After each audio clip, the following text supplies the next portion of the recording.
होता कि नहीं होता जी है? मदरसे का भी चैन होता। पहले किताबें कुछ और मदरसों में पढ़ाई जाती थी, आज कुछ और है। जज़ाकल्लाह। हमारे जमाने में हमने जब पढ़ी तो किताबें और थी, अब वो निकाल दी गई, अभी किताबें और है। यार सब चेंज होता, अल्लाह चाहता नमाज का भी कोर्स चेंज कर देता, मगर अल्लाह ने तुम पे करम किया, अल्लाह ने तुम पे रहम किया कि अल्लाह ने एक ही नमाज रखी। एक बार याद कर ले, अगर 1000 साल की भी जिंदगी है उसी को पढ़ता रहना है।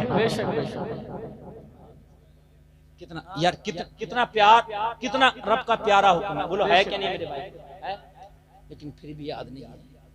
मैदान महशर में लोगों बड़ा पछताओगे जब अल्लाह पूछेगा कि मैंने तो इतनी आसानी कर दी थी कि मैंने तो पूरी जिंदगी तेरे ऊपर नमाज ही नहीं बदली थी, एक ही थी।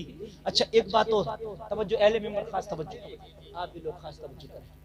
नमाज इशा में 17 रकात, फजर में 4 रकात, ठीक है, जोहर में 12 रकात, असर में 8 रकात, मगरिब में 7 रकात। कितने? सहाबा इकराम 9 रकात भी पढ़ते थे। 2 रकात सुन्नत गैर मुअक्किदा, वो अजान मगरिब के फौरन बाद, और मस्जिद नबवी में हदीस शरीफ है बुखारी शरीफ की, और जो है जमात से पहले पढ़ा करता था। हाँ, लेकिन वो राइज नहीं है तुमके, इसलिए लोगों को मालूम भी नहीं है। इतनी रकात हो गई ये टोटल, 4, 12, 8, 7, 17, ठीक है। इतनी रकात नमाज में सही मानों में भी तुम्हें याद करना है तो इतनी सब रकात याद नहीं करना, सिर्फ 1 रकात याद करना। कितनी? बस देखो, जो अलहम पहली रकात में पढ़ोगे वही दूसरी, वही तीसरी, चौथी, पांचवी, 1000 रकात पढ़ो वही अलहम। बोलो है कि नहीं? जो सुभान रब्बियल अज़ीम पहली रकात में पढ़ोगे 1000 रकात पढ़ो वही सुभान रब्बियल अज़ीम। जो सुभान रब्बियल आला पहली रकात में पढ़ोगे 1000 रकात पढ़ो वही सुभान रब्बियल आला। बेशक हाय हाय है। अत्तहियात पढ़ते हो, 1000 कायदे कर लो, हर कायदे में वही अत्तहियात। 1000 बार सलाम फेर लो, कायदे आखिरा में जो दुरूद इब्राहिमी पढ़ोगे वही दुरूद इब्राहिमी। पता चले सही से 1 रकात नमाज याद कर ले, पूरी नमाज याद हो गई। सुभान अल्लाह, सुभान। लेकिन 1 रकात नहीं याद कर पा रहे। अब मुझे बताओ मेरे भाइयों, हमसे ज्यादा निकम्मा कौन होगा, हमसे ज्यादा मक्कार कौन होगा कि हम पूरी जिंदगी में 1 रकात नमाज याद ना कर सके। और हमने फॉलो इतना कर लिया, इतना फॉलो कर लिया, इतना फॉलो कर लिया दुनिया को कि किसी फिल्म का हमने कोई ऐसा चैप्टर छोड़ा नहीं कि जो हमने हीरो को फॉलो नहीं कर लिया।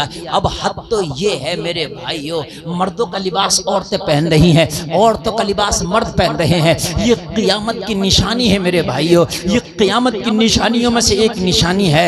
लोगों, अंग्रेज ने भी पैंट मालूम है किसके लिए बनाया था? मर्द के लिए बनाया था। अंग्रेज की किसी भी डिक्शनरी में तू नहीं देख सकता कि उसने औरत के लिए बनाया हो, मगर इस पैंट को उसने तो मर्द के लिए बनाया था, मगर औरतों ने कहा तूने मर्द के लिए तूने बनाया, हम पहन के दिखाएंगे। और बताओ, हाँ सही बता रहा हूं मेरे भाई जी, जिसने बनाया था उसने मर्द के लिए बनाया था, मगर इसने औरत ने इसको भी नहीं छोड़ा। अरे तुम कहां जाओगे, कितनों के तरीके को अपनाओगे मुसलमानों? एक तरीका अपना, और वो है तेरे नबी का तरीका। सुभान अल्लाह, माशाअल्लाह, वो है तेरे, जोर से बोलो, तुम्हारे। अब देखिए तकरीर शुरू हो गई है, इधर उधर कोई डिस्टर्ब नहीं करेगा, मैं बताता जाऊंगा, आप सुनते जाना और लेते चले जाना। कमेटी वालों, आपने बहुत मेहनत की, अब कहीं मत जाओ, बस खड़े होकर मेरी तकरीर को सुनो।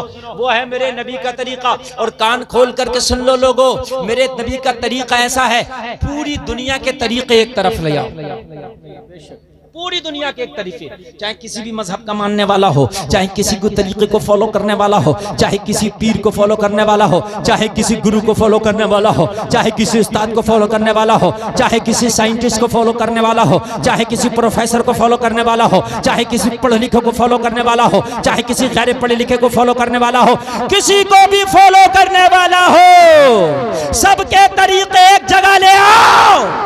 लेकिन इतना सब कुछ माल मसाला उन सब के तरीकों में नहीं मिलेगा जितना मेरे तन्हा मुस्तफा के तरीके में। वरना हाँ मुस्तफा का तरीका। अब तुम कहोगे कैसे? जाओ पूरी दुनिया को खंगालो और पूरी दुनिया को खंगालने के बाद पूरी दुनिया से पूछो, ये दुनिया ये बता मैं सुरमा लगाना चाहता हूँ कैसे लगाओ? पूरी दुनिया के प्रोफेसर, पूरी दुनिया के पढ़े लिखे, पूरी दुनिया के पेशवा, पूरी दुनिया के मजहब के ठेकेदार खामोश बैठे रहेंगे, नहीं बता सकते। मेरे मुस्तफा की जिंदगी से पूछो, मेरे नबी की जिंदगी बताएगी। अगर सुरमा लगाना है पहले दाहिनी आंख में लगाओ, फिर उल्टी आंख में, बाईं आंख में लगाओ। तरीका है। जूता पहनो तो पहले दाहिने पैर में पहनो। मेरे नबी ने जूता पहनने का तरीका, नाखून काटो तो नाखून काटने तक का तरीका मेरे नबी ने बता दिया। मुझे बताइए आप सो तो मेरे नबी ने सोने का तरीका बता दिया, खाना खाओ तो खाना खाने का तरीका बता दिया। दस्तरखान पे मीठा और नमकीन रखा है तो पहले क्या खाएं? नबी की सुन्नत बता रही है पहले नमकीन खाओ बाद में मीठा खाओ। जाओ पूछो किसी हीरो से, पूछो किसी हीरोइन से कि तू बता के पहले मीठा खाएं कि नमकीन खाएं, अगर बता दे तो नहीं बता सकता उसका तरीका, तेरे नबी का तरीका ही बताएगा। और अगर नबी का तरीका छोड़ोगे तो जिंदगी नहीं गुजार सकते। बहुत से लोग ऐसे हैं, लड़के और लड़कियां, उनको शर्म आती है इस्लामी रंग में रंगने में, उनको शर्म आती है इस्लामी तरीके में। मैं कहता हूं कोई माई का लाल बगैर नबी के तरीके के जिंदगी गुजार के तो दिखा दे। बगैर नबी के तरीके के कोई गुजार के तो दिखा दे। नहीं गुजार सकता, चाहे पूरी दुनिया को कितना भी फॉलो करो, मगर दुनिया के तरीकों में जिंदगी नहीं गुजरेगी। जिंदगी गुजरेगी तो फिर मोहम्मदुर रसूलुल्लाह के तरीके में गुजरेगी। जाओ पूछो किसी भी हीरो हीरोइन से और किसी भी नेता अभिनेता से कि मर जाए तो फिर मर्द को कितने कफन के टुकड़े देंगे और औरत को कितने देंगे, अगर बता दे। नबी का तरीका बताएगा, अगर मर जाओ तो मर्द को 3 कपड़े और औरत को 5 कपड़े। यार बोलो ना सुभान अल्लाह, सुभान अल्लाह, सुभान। बोलो बोलो है कि नहीं नबी के बगैर नबी के तरीके के? अब तुम कहोगे हम बच जाएंगे, कैसे बचोगे? बच के दिखाओ। मरने के बाद अगर कफन ना लो तो मैं मान लूंगा जी। तुम कहो मरने के बाद कफन नहीं चाहिए, हमें दफनाओ गब्बर सिंह की तरह। सही बात है, क्यों चाहिए तुम्हें इस्लाम? अब क्यों इस्लाम तुम्हें याद आ रहा? अच्छा इस्लाम कब याद आता? जब मर जाता जा। अब तो इतना इस्लाम याद आता, मौलाना जाना कफन कैसे कटेगा, यही खड़े रहो। अब इमाम को नहीं हटने दे रहा। अरे भाई जाने दे ना, ना कफन कफन कटवाओ। इमाम गरीब कफन कटवा दिया। गुस्ल कैसा होगा? क्यों? मुर्दा के गुस्ल की इतनी टेंशन है, जिंदा के गुस्ल की टेंशन नहीं थी? जी जी। मुर्दा की इतनी टेंशन है कि मौलवी को हटने नहीं दे रहा। एक आध बार जिंदगी में भी मौलवी को गुस्ल दिखा दिया होता, हजरत देखो मेरा गुस्ल करने का तरीका ठीक है कि नहीं ठीक है, या जिंदगी में नापाकी घूम रहा हूँ जी। और अगर गुस्ल के तरीके पे गुस्ल नहीं करेगा तो समंदर में गोते लगा ले, पाक नहीं हो सकता। बाथरूम चाहे 1 लाख का बनवा ले, बात को बड़ा शौक उठा फवारे लगवाने का, टाइल्स लगवाने का।